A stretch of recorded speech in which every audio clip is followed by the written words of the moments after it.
Good morning and welcome to the David and David on Real Estate podcast. David Korman, so glad to be with you again. We're going to be diving into Bill 60 one more time. A lot to unpack, and super excited about today's conversation because we're talking about building more houses. Yeah, and it's really important. I think everybody agrees that we need more housing built in the province. People need places to live. We've had increased immigration over the recent years in Canada, and in particular areas like the GTA, because people just want to live in the GTA as it expands, etc. So this Bill 60 was a real it was a promise that the Doug Ford conservatives made in the campaign, and because I think all parties recognized we got to do something to encourage development and get things done, cut through some of the red tape, get it faster. So our last episode, we focused more on the changes they made under Bill 60 that affect the landlord and tenant process and tribunals and rights of landlords, rights of tenants. And now we're going to talk about another piece, same legislation, same Bill 60 that was just passed, but this was more about the development side, development fees, cutting some of the red tape and the process. So an important part of this bill for sure. 100%. And development charges is such a big building block to creating supply. When you look at prices, it's demand and supply. If we can increase the supply, if we can incentivize builders, if we can incentivize, the mom and pop investors to build more houses and make it more affordable, and encourage more supply, then prices ultimately come down. And when that happens, everybody wins. Yeah, and just as an explanation of what development fees are. So anybody that's developing a property, whether developing a subdivision, detached homes or townhomes, or they're doing a condo, a high-rise condo project, part of what they're building is they're contributing to the infrastructure that's needed in the municipality too. So you're building a condo, you're gonna put 300 units in. All of a sudden, you got a lot of people that are gonna be living on that piece of land that previously had four houses on it, or an industrial building or something like that. So now you're increasing density significantly. So you need more improvements to the roads, you need improvements to transit, you need more schools available, you need more parks available, you need the sewers to be rebuilt, some of the utilities. So so that's all part of it. So the developer is going to contribute to the costs the municipality is going to be incurring to get that done. So that's done in the form of these development fees. But there's a timeline that's hard to go by, because from the time they start selling one of these properties till it's actually finished construction, someone's moving in, is 2 years, 3 years, 5 years. So at the time they're marketing these things, a lot of times the builders don't know exactly what those costs are going to be. What are those development charges that the municipality is going to charge? What are the park levies, the school levies? All those type of things are all sort of development fees. So they're trying to factor that into their cost. Like, how much are we going to sell a unit for? How much are we going to sell a house for? Because we don't know how much we're going to be paying the municipality for these development charges. So is there a way to get more certainty in that, to have a faster timeline for that? So that's sort of what's behind some of this. Yeah, David, and a lot of the builders, or a lot of the purchasers negotiate capping these fees, right? But I guess these fees are sort of a revenue neutral and just they're being passed on to the final purchaser by the builder. But you're right, like if the project is, sometimes 10 years in the making, those fees can look very different on day one versus year 10 of that project.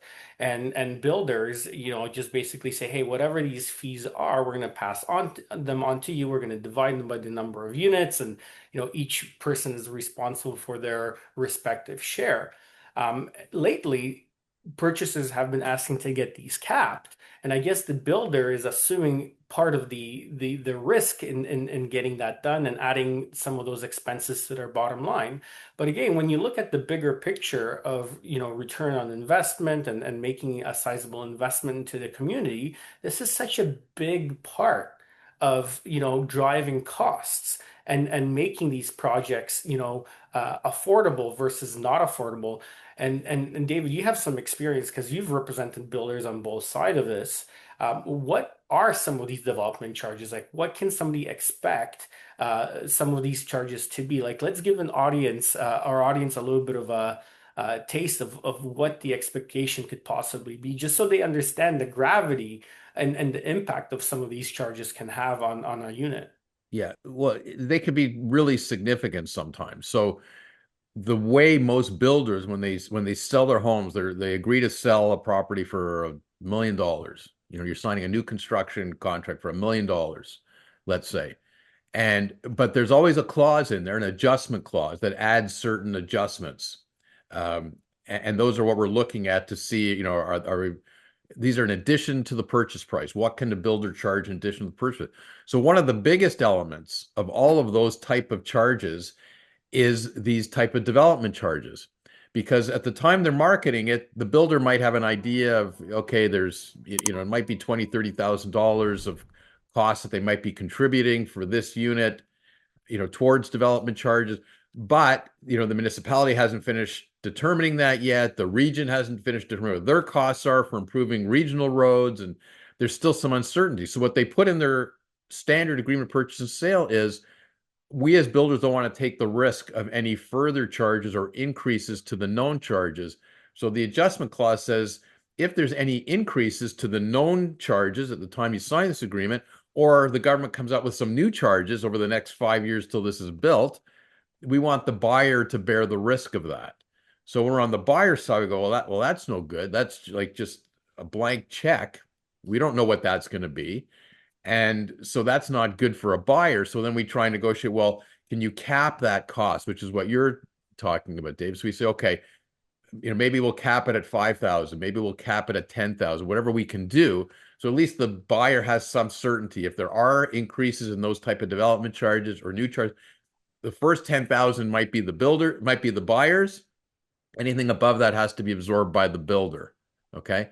So now maybe you got a willing buyer, willing seller to go ahead on that basis. But sometimes those charges can be really, really significant. And it turns out it was 30,000, not 10,000. The builder was saying, hey, I didn't make a great deal there. I can only recover 10,000 from my buyer, and that's 20,000 that I wasn't expecting when we started with this project, and that's just eating into my bottom line and makes it hard for me as a builder.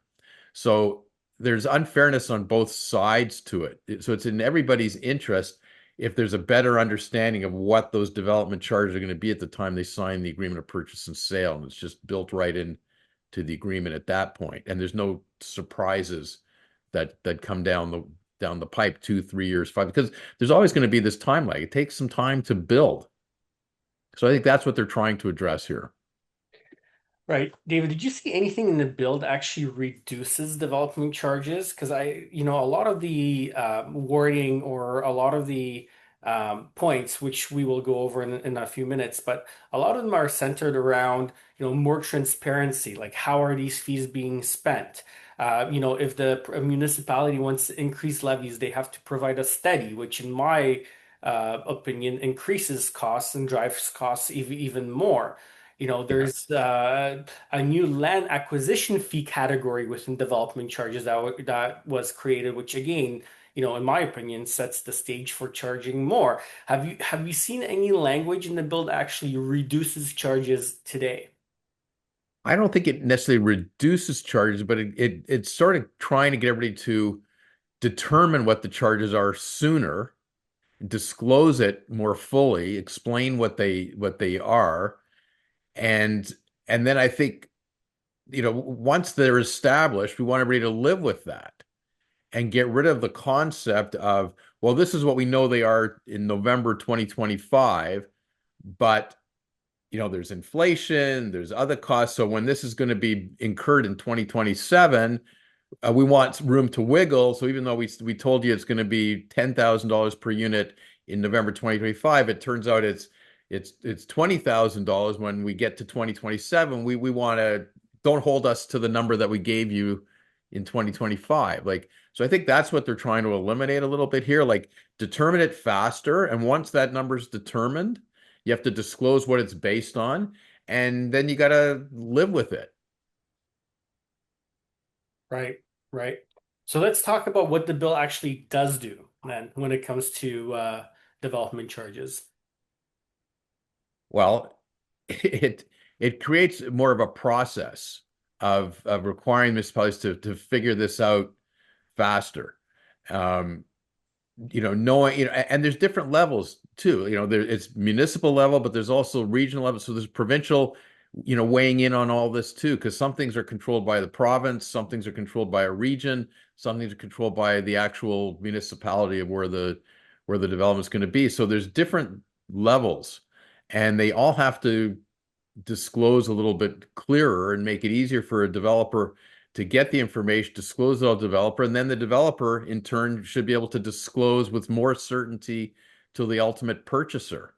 Okay. And build it into their price. Like, everybody would be better off if the system was, I'm selling it for $1 million, and that includes all development charges, includes transit levies, education levies, whatever the municipality or the province can charge, it's already built into the price. So no surprises, no adjustments. I'm not sure if it'll ultimately get to that, but that would be a better system, because builders don't want to bear risk. Builders, we've seen in agreements, builders put stuff in like, this is based on on prices of materials today, but if there's a significant increase in prices, we want the ability to charge more, because lumber costs go up 2 years from now when we're putting the lumber in. We want the ability to charge more for the house we agreed to sell you in 2025. Like, that's not a good system. We try and get rid of that when we review an agreement of purchase and sale. Like, from a buyer's point of view, you need more certainty. So this is intended to try and create a little more certainty. So once the builder is going to market, they're building it right into the price, and we're going to get away a little bit from that. This is the price, but there could be an adjustment for these significant development charges down the road, and we don't know how much they're going to be. Yeah. Yeah, I mean, my question is, transparency is great, and even limits on how cities can spend development charge revenue. It all sounds great, but will the municipality just pivot and adjust other revenue items like municipal taxes or other ways that they collect fees to compensate for the inability to collect more development charge revenue? Yeah, and then I think one of the issues is going to be, let's say the municipality does a better job, they're following this, and they say, okay, you're going to build this condo, here's the development fees, and this is how much you should be adding to as part of your purchase price. And then the developer says, great, I'm going to market, I'm going to do that. And then it turns out municipality needs more money than they thought they did. So now what? So they're not really going to have an ability to go back to that developer because they got locked in to that amount that they were charging. But they need more money because they can't cover all the services that they have to provide based on the revenue they're currently earning. They're not earning enough on these development charges. So now they got to raise the money some other way. So now what are they get? They're going to go to the property taxes. So they're not making the buyer pay for it as part of their purchase price, but they might, when they establish the property taxes, they might add a significantly higher amount of property taxes to try and raise more revenue that way to cover the cost of the actual services. Hmm. So, I don't know how else they're going to do it, right? Because if they're getting locked in and costs go up, the municipality has to raise money in some fashion. Yeah, I mean, from a business perspective, at the end of the day, there's a mill rate and there's an operational budget for the municipality, and that budget needs to be covered every single year. And from a business perspective, I always think about to myself, like, we're only talking about like one section of the financials of the balance sheet, which is development charges, right? Hmm. Now, what about all the other operational inefficiencies within a municipality? What can we do? How can we incentivize municipalities to, offer amazing services to their residents? Because we don't want to, not offer amazing services, right? But do it in a very responsible and very light way on the expenditure side. How can we incentivize municipalities to just run a great corporation and sort of run it like a business where the stakeholders, which are residents, benefit greatly from how well that municipality is run. And I look at this line item and I say to myself, okay, great, more transparency, reduction of how fees can be spent, more disclosure, more province oversight. But are the municipalities just gonna shift and use something else to, take the revenue and keep spending that money and not have those efficiencies that we, desperately need in order for us to, make something really meaningful here, right? Because at the end of the day, yes, we want houses to be cheaper, we want more houses to be built, but at the same time, municipal taxes affect every homeowner and they affect our standard of living. I think about my house in Lorne Park, how much I pay. Like I have a small mortgage payment, even if I don't have a mortgage, paying my property taxes every single Right, month. And right. and this is a big problem. Like people who have been here for a long time who have these big houses, um, you know, over a long period of time get into a situation where they can't afford these houses anymore because property taxes keep going up. Like that's a separate issue for a different day. But it just kind of speaks to the inefficiencies of running a municipal city and it all kind of ties together to make life a little bit more unaffordable, right? Yeah, and a lot of this, like you mentioned, David, it's the provincial government having more oversight over the municipalities. They're trying to get the municipalities to be more efficient. So I think we all think that's a good thing, and I hate to be a skeptic, but that's the point of having these discussions. So I hope it works, right? I really do hope it works. We want municipalities to be more efficient, but it's sort of funny that it's a provincial government saying we think some of these municipalities are not being very efficient. Okay, they're not acting fast enough. There's not enough disclosure. There's not enough transparency. So we're going to pass a law to make them more efficient. So that's a good thing. But we, as the provincial government, are going to be the watchdog, and we're going to have the oversight, and we're going to make sure that the mayor of Toronto is doing a better job and the mayor of Richmond Hill is doing a better job and the local council, because we're not have confidence that they're doing it efficiently enough and fast enough and with enough disclosure and transparency. So we're the watchdog, we're the oversight. And it's really easy to say, well, what about you, Mr. Ford, and your government?